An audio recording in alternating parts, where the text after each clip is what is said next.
Hello సాబ్, sir, ఎక్కడ జై ఉన్నావు హింద్ సాబ్? సార్. నువ్వు పోలీస్ స్టేషన్లో ఉన్నాను. ఎక్కడ సార్ నేను ఒకసారి బయట పోలీస్ ఉన్నాను. Station listen to me. ఇక్కడ గేట్ దగ్గర ఉన్నారండి. వినండి వినండి ముందుగా ఇంకా వినండి. ఏమైందో చెప్పండి నువ్వు. చెప్తున్నాను. ఆ రోజు మీ బాత్రూమ్ లో తీసుకొచ్చి 3 లక్షలు పెట్టే చూసిరా? అది ఏంటి అసలు మీరు ఏ 3 లక్షలు ఎవరు? వినండి వినండి. హలో, ఎవరు పెట్టారండి? ఆ వీడియో రికార్డింగ్ మీ సీసీ ఫుటేజ్ కనీసం అది మీ ఆ మాత్రం క్యాచ్ చేసుకోకుండా ఏమైందండి? మినిమం నేను 3 లక్షల రూపాయలు లోపల దాని లోపల మీ దగ్గరనే సీసీ ఫుటేజ్ ఉన్నది కదా, దాన్ని మీరు దృష్టిలో పెట్టుకోకుండా ఏమనుకుంటున్నావు? ఏమైంది ఇప్పుడు? ఇప్పుడు ఏం మాట్లాడుతున్నావు? ఎందుకు మాట్లాడుతున్నావు? ఇప్పుడు ఈ ఫుటేజ్ నేను ఎవరికి పంపించాలి?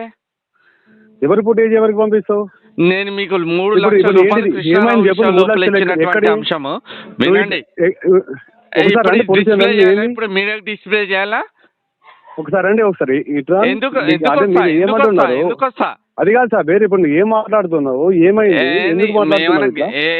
ఇవన్నీ పిట్ట కథలు వద్దు కానీ గౌరవనీయ సబ్ ఇన్స్పెక్టర్ పోలీస్, మీరు ఆ రోజు తీసుకున్నటువంటి అసలు మీరు అన్ని చూసారు కానీ నా మీద పెన్ను పెట్టుకున్నా అది అంతా క్యాప్చర్ చేస్తాందని కనీసం జ్ఞానం లేకుండా 3 లక్షల రూపాయలు లంచం తీసుకుంటారు. ఎట్లా 3 లక్షలు తీసుకున్నాను? బాజాప్తా ఒకసారి నువ్వు చూపెట్టాడు కాదు.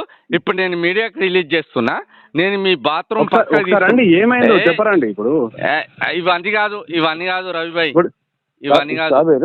ఇప్పుడు ఏంటిది? ఇప్పుడు మీరు మాట్లాడేది ఏంటి చెప్పండి. మరి రవిభాయ్ నువ్వు నన్ను ఏమో హెచ్చరించుతావు. నేను రవిభాయ్ నువ్వు అసలు మిస్టేక్ చేసింది ఎక్కడ తెలుసా? నేను యాకూబ్కి ఇస్తా అన్న తర్వాత నువ్వు మిస్టేక్ చేసి నన్ను నమ్మినవు. నువ్వు నన్ను నమ్మడమే నువ్వు చేసిన మిస్టేక్ రవిభాయ్. నా మాట విను. సరే, ఇప్పుడు నేను పోలీస్ స్టేషన్ కాదు ఉన్నా, నువ్వు వస్తాను అన్నావు. ఇప్పుడు నేను పోలీస్ స్టేషన్ వరకు కూడా రావట్లేదు. నేను ఇప్పుడు దీన్ని మీడియా లోపల హైలైట్ చేస్తున్నా. ఎందుకంటే బాత్రూమ్ లోపలికి పోయి నేను కవర్ బకెట్లో ఎట్లా పెట్టినాను, ఆ ఫుటేజ్ ఆ టైం కూడా రాసుకున్నాను. అవన్నీ ఈజ్ ద రైట్ థింక్. ఇప్పుడు నేను దీన్ని డిస్ప్లే చేయదలుచుకున్నా. ఓకేనా? ఇప్పుడు నువ్వు బాత్రూమ్ లో పెట్టేసి చేసుకున్నా అని చెప్పేసి అంటే ఇప్పుడు నువ్వు కావాలని చెప్పేసి అని కూడా పెట్టచ్చు కదా. ఇప్పుడు నీకు కావాలంటే చాంబర్ లోపల అన్నోన్ పర్సన్ ఎట్లా నువ్వు టాయిలెట్ పోస్తావు అని చెప్పేసి అంటే పోతావు అని చెప్పేసి అది కాదండి. ఇప్పుడు మీరు దేనికోసం మాట్లాడుతున్నారండి? దేని గురించి అంటే రవి భాయ్, ఇప్పుడు నా దగ్గర ఎవరు లేరు. ఏందో చెప్పండి. చెప్పండి అనకు. ఇవన్నీ అదు అని పిట్ట కథలు. అదే సాబీర్ భాయ్, నీకు ఏం కావాలి? ఇప్పుడు నువ్వు ఏం మాట్లాడదలుచుకున్నావు? సరే, ఒక కృష్ణారావు గారిని తీసేసినావు. ఆ టైం కృష్ణారావు గారు వచ్చి మాట్లాడిపిస్తున్నావు. మీకు లంచం ఇచ్చిన బాత్రూమ్ లో పెట్టినా, దాని తర్వాత కూడా ఎట్లా ఎఫ్ఐఆర్ చేసారు మీరు అట్రాసిటీ? సరే, మీరు ఏవచ్చు, అది గౌరవ ఇప్పుడు సార్కి చెప్పండి, దాన్ని తెలిసేసుకొని. సరే, ఇప్పుడు మీరు కావాలని చెప్పేసుకొని ఇప్పుడు వాళ్ళు ఇచ్చింది కాబట్టి చేసింది అని చెప్పేసి అని చేస్తే ఇప్పుడు నేను సాక్ష్యం విత్ వీడియో చూపించుతా. నేను విత్ వీడియో మీరు ఒకసారి నేనే స్టేషన్కి ఎందుకు రావాలి? నేను దాన్ని డిస్ప్లే చేస్తా కదా. మీరు హలో చెప్పండి ఒకసారి.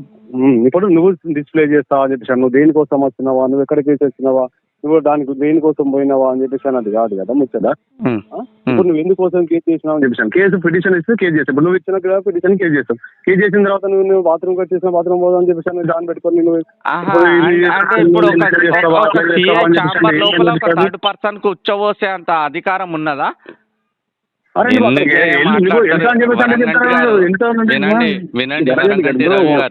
వినండి. సరే అండి, ఇప్పుడు నీకు ఇప్పుడు ఏమన్నా అంటే ఇప్పుడు ఏం వచ్చేసి నీ వర్షన్ ఏంటిది వచ్చేసి నువ్వు 2 years లో ఉన్నా వస్తే అంటే రండి వచ్చి వచ్చేం మాట్లాడతాను. రవి నా మాట విను. నేను వచ్చి ఏం మాట్లాడతాను? ఇప్పుడు వచ్చేసింది నువ్వు మాట్లాడినావు సార్, మాట్లాడిపిస్తా అన్నావు, మాట్లాడిపోయినావు, నువ్వు తర్వాత తీస్తా అని చెప్పేసి అన్నావు. ఒక నిమిషం, నేను మీకు అదే వీడియో పంపిస్తున్నా, ఒకసారి చూసిన తర్వాత పరిచయం. దీనికన్నా బిఫోర్ నేను సిపి గారికి పంపిస్తున్నా ఆ వీడియో, ఒక్కసారి చూడండి. ఇప్పుడు సిపి గారు పంపిస్తా అది కాదు, నువ్వు ఫస్ట్ ఇప్పుడు నీకు ఏం కావాలి ఒకసారి? నాకేమైతే మీరు జస్టిస్ చేయండి అన్యత భావించకుండా. 100% జస్టిస్ చేయడానికి ఉన్నాం మేము. నమ్మడమే మోసం చేసినామంటే ఎట్లా కాదు భయ్? ఇప్పుడు నువ్వు నమ్మడమే మోసం చేసినావు అంటే నమ్మినోని ఇప్పుడు నీ మాట నమ్మడమే మోసం చేసినామా? ఇది కూడా కరెక్టే. ఇట్లా మళ్ళీ ఇప్పుడు అది కాదు, ఇప్పుడు నువ్వు హ్యూమన్ రైట్స్ మాట్లాడుతున్నా నిన్ను నమ్మడమే మోసం చేసాను, నమ్మడమే మోసం చేసినావు అని చెప్పేసి అంటే నేను నమ్మడమే మోసం అని చెప్పేసి అంటే నేనేం చేయాలా? ఇక నువ్వు నన్ను పెద్దన్న లెక్క కొడతాను, నీ దండం పెడతా. మరి పెద్దన్న లాగా అనుకుని ఇప్పుడు నేను వచ్చేసి నన్ను నమ్మిన నిజాయితీగా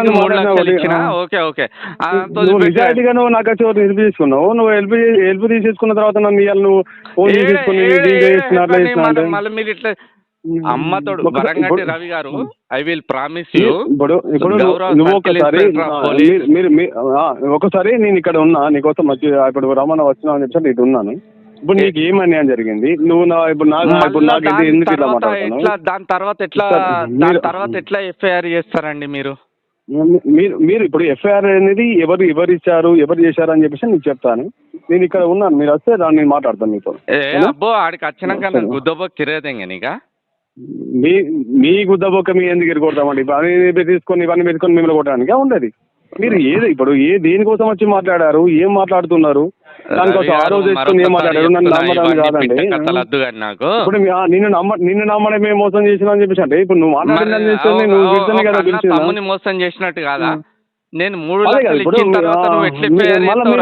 లక్షలు అని చెప్పేసి అంటారు. మళ్ళా ఇప్పుడు 3 లక్షలు తీసుకొని ఎఫ్ఐఆర్ అని చెప్పేసి ఎట్లా మాట్లాడతారు? ఇప్పుడు నీకు